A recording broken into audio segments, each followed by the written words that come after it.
Rashid Tanko Computer, who's a deputy director of the NDC in charge of elections and IT. Hello, good evening, Doc. Welcome to Eyewitness News. What is this calendar of activities and what exactly does it seek to achieve? Thank you, my brother. Let me take this opportunity to say good evening to your cherished listeners. I must say, this current issue, it appears they are not ready for the December 7th election.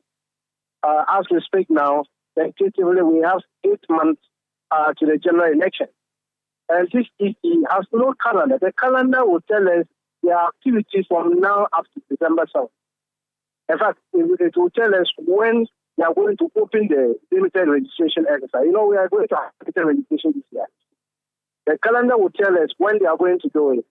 Specifically, we are asking whether they were doing the same thing that they did for 2023, when they did the registration at their district offices, so that we can know how to organize ourselves, because we are major players and we have interest in whatever is going on. There is no calendar. Procurement of electoral materials and equipment will also be included in the calendar. The same calendar will also tell us when they are going to open nominations, when they are going to close nominations. When are they going to open the register for people to do transfers, proxy voting, special voting, and all that? All these things will be included in the calendar. So the political parties won't prepare themselves. So listen, but as we speak now, there is no calendar. I see. And so we don't know. But what has the practice been over the past election years? At what time in the election year or before it is the calendar normally published?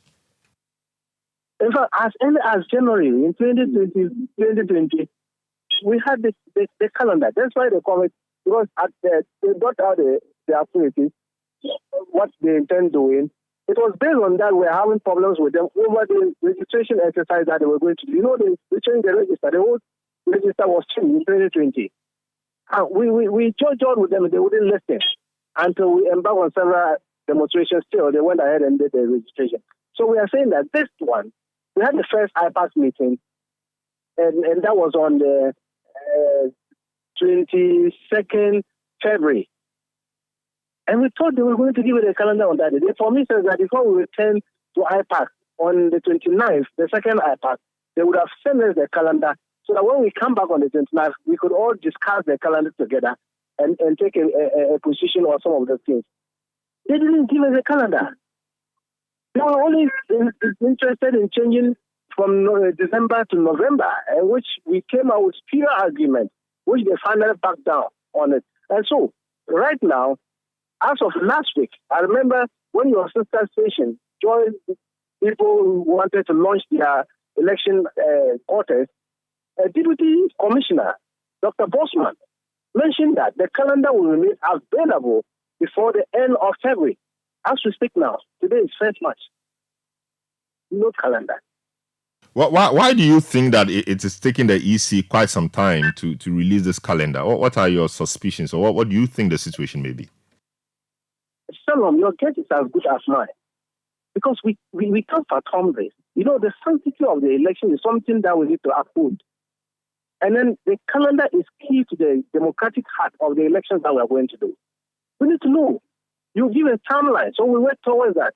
You don't bring surprises on that.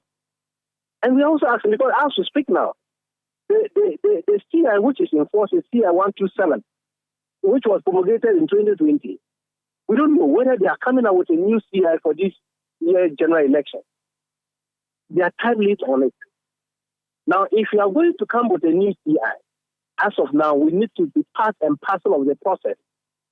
We are not going to sit down and just spring a surprise and say that I'm leading a new CI in Parliament for them to look at it 21 days to mature. Then you say, okay, there's a list there. We're not going to accept that. And so that's why we are pushing them that they should let us be part and parcel of all these processes. They should let us know. Why are they keeping this to their chest? I see. So beyond writing open letters and complaining and talking and doing all of that, which is fine, what other avenues are open to you? Of course, we are consulting with our other colleagues in IPAC. Don't forget, we can call IPAC meetings we are 2/3 of the political parties can write to the EC and call for an emergency IPAC meeting. We are thinking of exploring that avenue because we don't understand. As of now, they are not calling us to IPAC. They are not saying anything. They are quiet, and the time is moving. As of now, we are in first March, and we are not getting any information from them. And so we are thinking of talking to our sister political party, and then we'll push the EC. They should come clean. I mean, they should tell us. If they think that they cannot organize the election, they should back out, and then a new body will take up the challenge and organize the election. We don't want to have that kind of shambolic thing, because currently the register is not the best of shape. The 2022 register, they are full of inaccuracies in that register. It cannot be used for purpose. Remember the General Assembly election, people went to vote and they didn't see their names in the register. They were holding voter ID cards. Yet their names were not found in the register.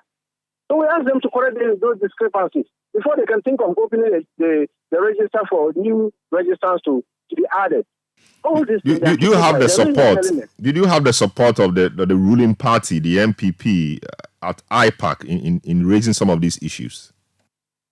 I believe the EC and MP appear to be the same, because any time we raise issues in IPAC, they get support from the NPP. I mean, the issue of moving it from December to November, at the backing of the NPP. They were supporting them on that move. With all the spirit arguments we were giving them with all political parties, they were supporting them on that. It appears anytime they are talking and bringing things that they know that Ghanaians will not accept, they have the backing of the NPP. So sometimes it's like this general election is between NDC and Electoral Commission, and not NDC and NPP. That is what we are looking at. Because it appears they are the same wavelength. Anytime we are arguing and talking about the things that they must do right, they will get backing from the NPP and it's surrogate. And these are the problems we are talking about. Because I don't see why, as we speak now, 8 months to the general election, and the Electoral Commission is tightly on their calendar, activities that they are going to carry out, that will let everybody be on the same wavelength towards the election. They are keeping it to their chest. Very well. Thank you so much. Dr. Rashid Tanko, Computer, Deputy Director, IT and Elections at the NDC.